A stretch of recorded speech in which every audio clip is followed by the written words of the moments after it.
কত রক্ত লাগবে বলো? লোহিত সাগর, নীল নদ, ফোরাত, ভূমধ্য সাগর, আরব সাগর দিয়ে যত স্রোত প্রভাবিত হয়, সবটাই দিয়ে জলের পরিবর্তে রক্ত নাও। আয়োজনটাকে আমার কাছে খুবই ভালো লাগছে এবং যুগের হাওয়া এবং চ্যানেল সারাদিনকে ধন্যবাদ জানাই এমন একটি ভিন্নধর্মী প্রতিবাদের আয়োজন করার জন্য, যেখানে সকল ধর্ম বর্ণের এবং সকল পেশার সকল শ্রেণীর মানুষ এখানে এসে তাদের মতামত দিতে পারছে এবং মুসলিমদের পক্ষে কথা বলতে পারছে।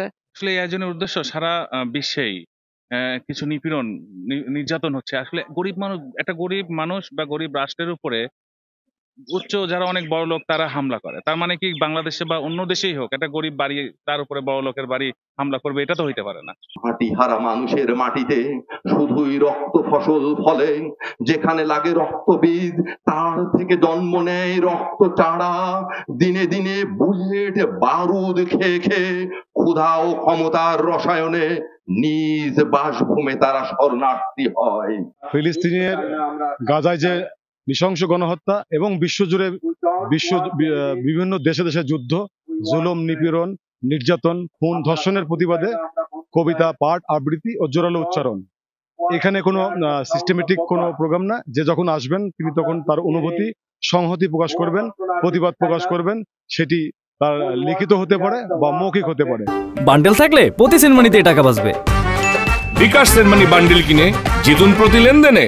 মানুষের জন্য লালন শাহ বলেছেন, মানুষ ছাড়া খেপারে তুই মূল হারাবি, মানুষ ভুললে সোনার মানুষ হবি,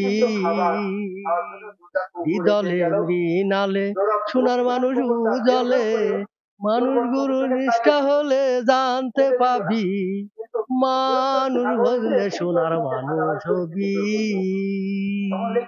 আমরা চাই এই কবিতা উৎসবের যে আমরা প্রতিবাদের মাধ্যমে যে কবিতা অনুষ্ঠান করতেছি, এটার মাধ্যমে সারা পৃথিবীতে শান্তি প্রতিষ্ঠিত হোক, এমনটাই চাই। মূলত আমরা এখান থেকে প্রতিবাদ করছি আমাদের কবিতার কবি যারা আমরা রয়েছি বা সাহিত্য যারা চর্চা করে তাদের একটা আন্দোলন, কবিতা পাঠের মাধ্যমে আমরা আন্দোলন করছি। আমি কবিতা পাঠ করতে এসেছি, আমার লেখা একটু শোনাই। ইহুদের মরণাস্ত্রের ক্রোধে ফিলিস্তিনের মানুষের জীবন আজ মূল্যহীন, রক্তের বন্যায় ভাসে মরুর বালিকণা, শিশু বৃদ্ধ নারী পুরুষের বাজ বিচারহীন।